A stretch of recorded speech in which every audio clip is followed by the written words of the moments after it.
Hello, Assalamu alaikum everyone. I hope you all doing good. This is me Anam Fatima and welcome back to my channel. Vlog start हो रहा है 1 जनवरी 2024 morning से। सबसे पहले हमने नाश्ता किया। नाश्ते में हस्बैंड के लिए बनाया देसी घी वाला पराठा और मैंने नॉर्मल ऑयल वाला पराठा बनाया था अपने लिए।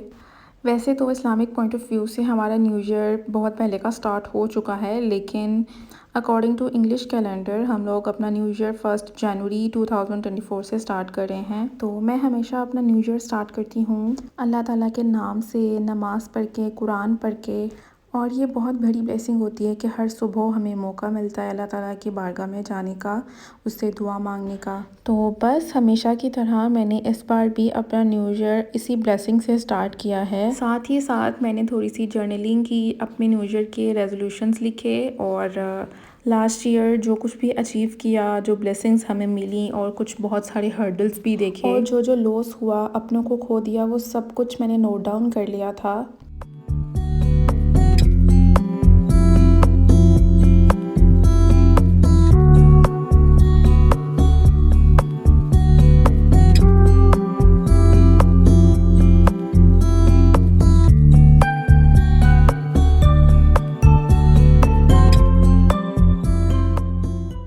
अच्छा जी, तो ब्रेकफ़ास्ट हमने कर लिया है और अब मैं आ गई हूँ किचन में कॉफ़ी बनाने के लिए। हस्बैंड ने फरमाइश की थी चाय की, बट मैंने कहा कि आज कॉफ़ी पियेंगे। कॉफ़ी तो पीट करके रखी हुई थी, बस दूध ही बॉयल करना था, तो दूध मैंने ऊपर रख दिया था चूल्हे पे। जब तक दूध गर्म हो रहा था मैं साथ ही साथ बर्तन वॉश कर रही थी नाश्ते वाले। साथ ही अपनी बात कंटिन्यू करते हैं। मैं आपके साथ बात कर रही थी न्यू ईयर रेजोल्यूशंस की टू डू थिंग्स में मैंने सबसे पहला काम जो लिखा, जो करना है, वो नमाज है। नमाज कायम करनी है लाजमी इंशाल्लाह। कुछ भी हो जाए, कहीं भी जाना हो, अपने सारे काम छोड़ के सबसे पहले नमाज पढ़नी है इंशाल्लाह। बस अल्लाह ताला जो है वो तौफीक दे पढ़ने की, और दुआ करनी है दुनिया के उस हिस्से के लिए, उन लोगों के लिए जहाँ पे सिर्फ जुल्म ही जुल्म हो रहा है रोज़ाना। देखें, मैं और आप जो भी इस वीडियो को देख रहा है, हम सब आज़ाद हैं, अपनी ज़िंदगियों को एंजॉय कर रहे हैं, लेकिन मेरी एक रिक्वेस्ट है कि अपनी एंजॉयमेंट में प्लीज़ उन लोगों को याद रखें, उन लोगों के लिए दुआ करें। पॉसिबल है तो उनके लिए चैरिटी करें, और अगर आप चैरिटी नहीं कर सकते तो एटलीस्ट उनके लिए दुआ लाजमी करें।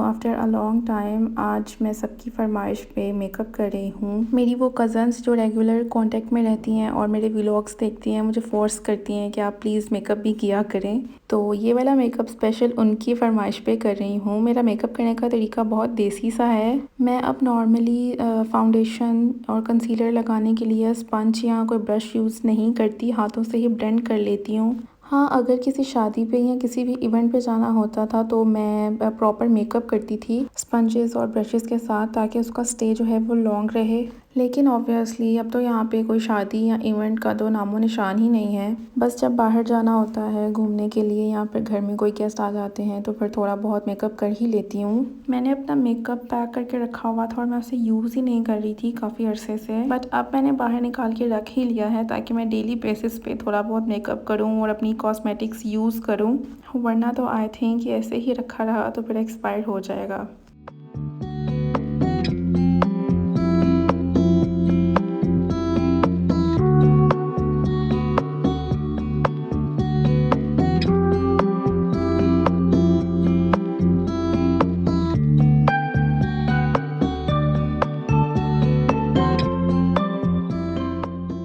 आज दिल कर रहा था पाकिस्तानी शवारमा खाने को, तो आज वही बनाने की कोशिश कर रही थी, बट अनफॉर्चुनेटली शवारमा तो नहीं बना।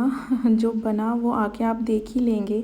शवारमे के लिए सैलड जो मैंने बनाई थी उसमें मैंने प्याज, क्यूकम्बर और थोड़ा सा लेमन जूस ऐड किया था, और चिकन की मैरिनेशन में मैंने ऐड किया था chicken tikka masala, dried coriander powder और 2 टेबलस्पून ऑफ योगर्ट।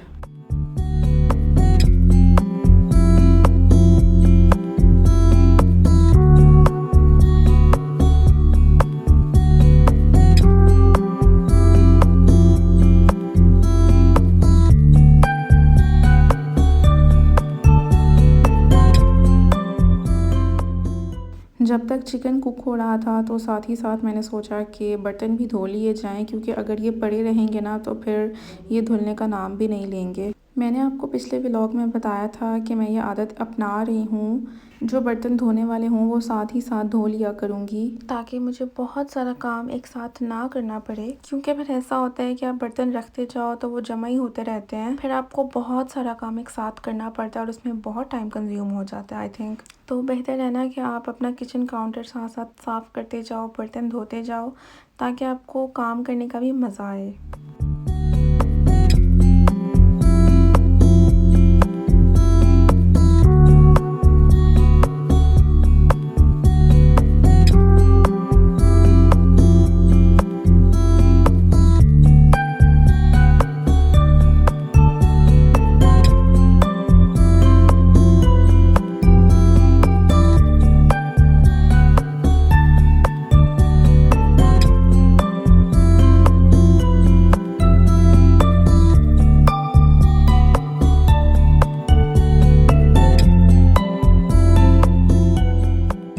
शॉर्मा के लिए जो सॉस मैं प्रिपेयर कर रही हूँ उसमें मैंने ऐड किया है 2 tablespoon of mayonnaise, 2 tablespoon of yogurt. इसको अच्छे से मिक्स कर लूँगी ताकि कोई लम्स बाकी ना रह जाए, और इसके बाद थोड़ा सा चिली सॉस ऐड करूँगी। चिली सॉस ऐड करने के बाद इसमें केचप ऐड की थी। केचप मेरी ख़त्म हो गई थी तो मैंने इसमें पानी डाल के काम चला लिया, फिर भी थोड़ा बहुत तो मेरा काम चल ही गया था। और जी अब बारी आ ही गई थी शॉर्मा बनाने की फाइनली।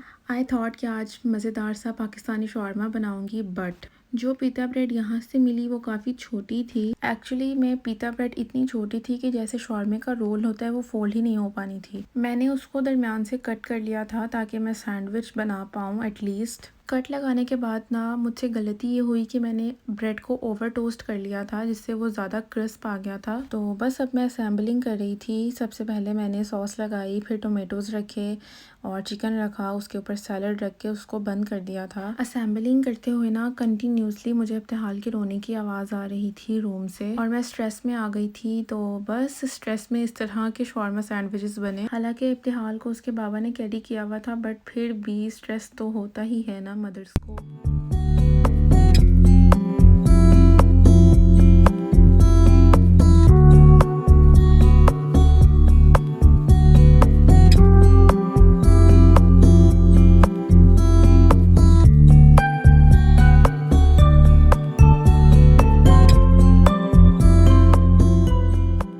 खाना वगैरह खाने के बाद हम लोग आ गए थे मेरकादोना। मेरकादोना बेसिकली एक सुपर मार्केट है। यहाँ पे मुझे करनी थी monthly grocery. This is my first complete grocery जो कि मैं आज कर रही थी। वैसे तो हम नॉर्मली वीकली बेसिस पे ग्रॉसरी कर ही रहे हैं। वीकली जो चीज़ें ज़रूरत की होती हैं वो फरहान ले आते हैं, मैं लिख देती हूँ या कभी मैं साथ चले जाती हूँ। अपने घर में शिफ्ट होने के बाद ये हमारी फ़र्स्ट ग्रॉसरी है जो हम लोग कर रहे हैं। इससे पहले भी एक मंथ हम लोग ग्रॉसरी कर चुके हैं, बट वो मैं आपके साथ शेयर नहीं कर पाई, और उस वक्त कोई इतनी ख़ास ग्रॉसरी करने का मुझे पता भी नहीं था कि क्या क्या मंथली हमें ज़रूरत पड़ेगी। तो बस इंसान को टाइम के साथ साथ पता चल ही जाता है कि उससे क्या क्या चीज़ों की ज़रूरत पड़ रही है। पार्किंग नहीं है यहाँ पे, तो नहीं होती पार्किंग।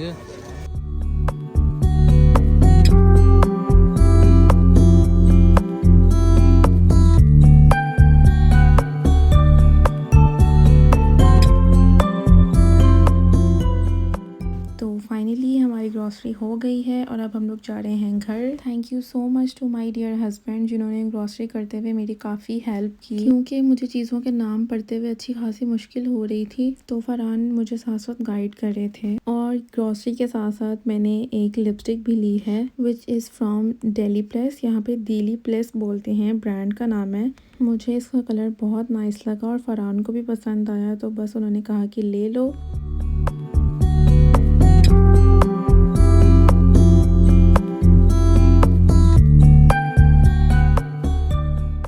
ग्रॉसरीज अपनी जगह पे वापस रखने के बाद मैं यहाँ पे टेबल साफ़ कर रही थी तो मेरे से डेकोरेटिव एयर फ्रेशनर गिर गया और मुझे इतना अफसोस हुआ कि जहाँ इसने 25 डेज़ चलना था वहाँ इसकी लाइफ टाइम ज़रा कम हो गई थी। लेकिन चलो अच्छा ही हुआ जो भी हुआ। न्यू ईयर का न्यू व्लॉग यहीं पे ख़त्म हो गया है, बट जो वीडियोस आपको आगे नज़र आ रही हैं ये न्यू ईयर ईव की हैं। बस हम लोग उस दिन लेट हो गए थे तो जितनी वीडियोस मेरे से बनाई गई मैंने बनाई। हम लोग जा रहे थे दूसरे सिटी में न्यू ईयर के फायरवर्क्स देखने के लिए। खाना वगैरह खाते खाते हम इतना ज़्यादा लेट हो गए कि 12 हमें रास्ते में ही बज गए। 12 बजे एग्जैक्ट वहाँ पे तो नहीं पहुँचा गया, लेकिन हम लोग थोड़ा सा लेट पहुँचे थे। बस इसी वजह से हमने फायरवर्क्स मिस कर दिए, वरना यहाँ पे बहुत अच्छा अरेंजमेंट होता है न्यू ईयर की रात। लेट पहुँचकर जितनी वीडियोस मुझसे बनाई गई मैं बनाती गई, सिर्फ आप लोगों को दिखाने के लिए, व्लॉग में ऐड करने के लिए। यहाँ पे काफ़ी रौनक थी, बहुत सारे लोग आए हुए थे न्यू ईयर सेलिब्रेशंस के लिए। कॉन्सर्ट्स हो रहे थे, डिस्को लगा हुआ था। यहाँ पे रहने वाले लोग इसी तरह से अपना न्यू ईयर सेलिब्रेट करते हैं और ये चीज़ें इनके लिए बहुत नॉर्मल हैं। ये वो बिल्डिंग है जिसके नीचे कॉन्सर्ट हो रहा था। इस बिल्डिंग के 25 फ्लोर्स हैं और मैं खुद देख के बहुत हैरान रह गई थी। आई होप कि आपको मेरा न्यू ईयर का व्लॉग पसंद आया होगा। अगर आपको ये वीडियो अच्छी लगी है तो इसको लाइक करें, शेयर करें एंड मेरे चैनल को सब्सक्राइब करें। अब मिलेंगे हम नेक्स्ट व्लॉग में, तब तक के लिए अल्लाह हाफिज़।